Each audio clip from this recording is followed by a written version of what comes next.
साथियों नमस्कार। 27 मई से 15 जून तक का काल अधिमास के रूप में जाना जाएगा। आज का मेरा वीडियो अधिमास के ऊपर है कि अधिमास में क्या करना चाहिए और नहीं करना चाहिए। आपको बहुत सारी वीडियो YouTube पर दिख रहे होंगे जिसमें तमाम ऐसी बातें कही गई हैं जिनका शास्त्र से कोई लेन देन नहीं है।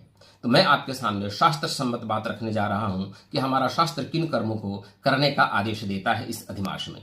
मित्रों, 5 प्रकार के कर्म होते हैं: नित्य कर्म, नैमित्तिक कर्म, काम्य कर्म, निषिद्ध कर्म और प्रायश्चित कर्म। इनमें नित्य और नैमित्तिक कर्म करने का अधिकार हमें शास्त्र के द्वारा मिला हुआ है। साफ साफ शास्त्र की पंक्ति है, नित्य नैमित्तिके कुर्यात् प्रयतः सन् मलि म्लुचे। अर्थात मलि मास में नित्य और नैमित्तिक कर्म को प्रयत्न पूर्वक करना चाहिए, लेकिन काम्य कर्म को नहीं करना है। न कुर्याद अधिके मासी काम्यम कर्म कदाचन। अर्थात अधिमास में जो काम्य कर्म है उसको नहीं करना चाहिए। अब प्रश्न उठता है कि काम्य कर्म क्या है। जैसे कोई व्यक्ति विशेष फल प्राप्ति की इच्छा से कोई यज्ञ कर रहा है तो उस यज्ञ को नहीं करना है। सफलता प्राप्ति के लिए कोई विशिष्ट जप करना चाह रहा है तो वह इस कार्य को इस अधिमास में न करे।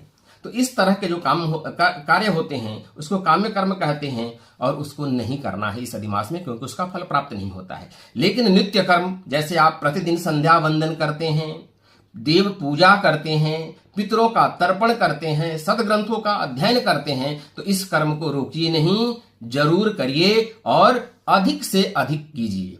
इसके साथ ही नैमित्तिक कर्म जो अवसर विशेष पर करने के लिए हमें प्राप्त होते हैं, जैसे होलिका दहन है तो होलिका दहन का विशेष अवसर है, होलिका दहन करते हैं। इसी तरह जन्माष्टमी है, जन्माष्टमी हम करते हैं, इसको नैमित्तिक कर्म कहते हैं। तो नैमित्तिक कर्म का भी रोक नहीं है। यदि इस काल में कोई इस तरह का कर्म आता है तो हमें उसको भी करना चाहिए। इस मास का एक विशेष बात यह है कि पुरुषोत्तम मास कहा गया है, अर्थात भगवान विष्णु का पुरुषोत्तम नाम है और पुरुषोत्तम मास की कथा हमारे शास्त्रों में वर्णित है। तो इसका विधि पूर्वक कथा करना चाहिए और स्वयं न कर सकें तो उसका पंडित जी के द्वारा कथा श्रवण करना चाहिए। इस प्रकार अधिमास को हम सदुपयोग में ला सकते हैं। नमस्कार साथियों, इसी कड़ी में मैं अधिमास से संबंधित और भी जानकारी आपको दूंगा। यह अधिमास क्यों आता है और कब कब आता है। आपसे निवेदन है कि आप मेरे YouTube चैनल को जरूर सब्सक्राइब करें और समाज में तमाम YouTube जो आ रहे हैं शास्त्र सम्मत नहीं है, जिनको शास्त्र की जानकारी नहीं है